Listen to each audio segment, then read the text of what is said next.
नमस्कार दोस्तों, स्वागत है आपका हमारे चैनल पर द साउंड ऑफ पेजेस में। आज हम बात करेंगे विक्टोरिया अवॉर्ड की best selling fantasy series red queen की चौथी और अंतिम किताब वॉर स्टॉर्म के बारे में।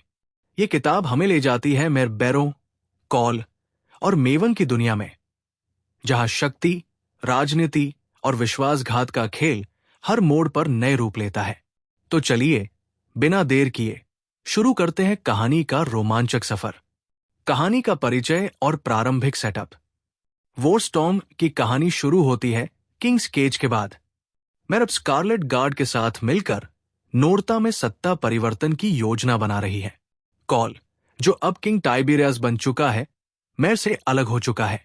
उनकी दूरी सिर्फ भौतिक नहीं बल्कि भावनात्मक भी है। दूसरी ओर मेवन अपने अतीत और खोई हुई सत्ता को वापस पाने की योजना बना रहा है। वो लेकलैंड्स में छिपा हुआ अपनी सेना को संगठित कर रहा है। मेर और उसकी टीम का लक्ष्य सिर्फ सत्ता प्राप्त करना नहीं है, बल्कि एक नए न्यायपूर्ण नोर्ता की स्थापना करना है, जहां न्यू ब्लड्स और रेड ब्लड्स के बीच असमानता खत्म हो।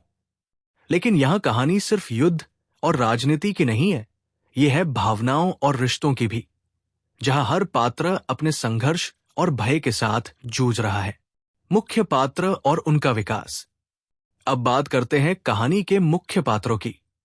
मेर बैरो वो न्यू ब्लड है, जिसकी शक्तियां अब और भी नियंत्रित और विकसित हो चुकी है। मेर की यात्रा है सत्ता और व्यक्तिगत भावनाओं के बीच संतुलन बनाने की। कॉल, टाइबेरियस कलोर 7, अब नोर्ता का राजा। कॉल की कहानी है जिम्मेदारी, प्रेम और बलिदान की। मेर से अलग होकर उसे दिखाना है कि वह योग्य राजा है। मेवन कलोर, पूर्व शासक, जिसके मन में शक्ति की भूख और विश्वासघात की पीड़ा दोनों है। मेवन का किरदार दिखाता है कि कभी कभी सबसे खतरनाक लड़ाई मन और आत्मा के भीतर होती है। इवेंजेलाइन सैमोस, पहले विरोधी अब मजबूत नायिका। इवेंजेलाइन दिखाती है कि बदलाव और सुधार की दिशा में साहस कितना जरूरी है। आयरिस सिग्नेट, नई पात्र, जो कहानी में अप्रत्याशित मोड़ लाती है और पात्रों की रणनीतियों को चुनौती देती है। युद्ध और राजनीतिक संघर्ष।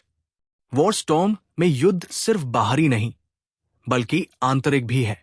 मेर और स्कारलेट गार्ड सत्ता के पुराने ढांचे को बदलने का प्रयास कर रहे हैं। कॉल अपनी स्थिति बनाए रखने के लिए लड़ रहा है और मेवन अपने खोए हुए साम्राज्य को फिर से पाने की कोशिश में है। किताब में कई राजनीतिक चालें, विश्वासघात और रणनीतिक युद्ध दिखाई देते हैं।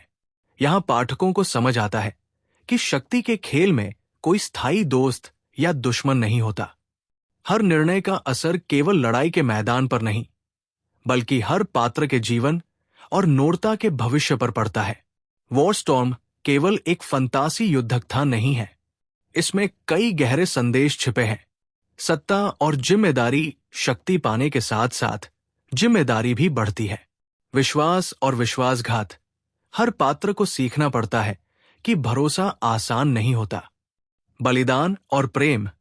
सच्चा बलिदान केवल युद्ध में नहीं बल्कि रिश्तों और न्याय में होता है। न्याय और समानता। नई दुनिया की नींव तभी मजबूत होगी जब असमानता खत्म होगी। क्लाइमेक्स में मेर और उसके सहयोगी मेवन और कॉल के बीच अंतिम संघर्ष में खुद को परखते हैं। कहानी का अंत पाठकों को भावनात्मक और सोचने वाला अनुभव देता है। मेर की यात्रा हमें ये सिखाती है कि सच्चा नेतृत्व केवल ताकत में नहीं बल्कि समझ, न्याय और बलिदान में होता है। तो दोस्तों, ये थी हमारी लंबी और विस्तृत व्याख्या वॉर स्टॉर्म की। यदि आपको ये वीडियो पसंद आया तो लाइक और सब्सक्राइब जरूर करें। नीचे कमेंट में बताइए कि आपको कौन सा पात्र सबसे ज्यादा रोचक लगा। और हां, अगर आप चाहते हैं कि हम रेड क्वीन सीरीज की और किताबों पर भी वीडियो बनाएं, तो हमें बताना मत भूलिए। धन्यवाद और मिलते हैं अगले वीडियो में यहां द साउंड ऑफ पेजेस पर।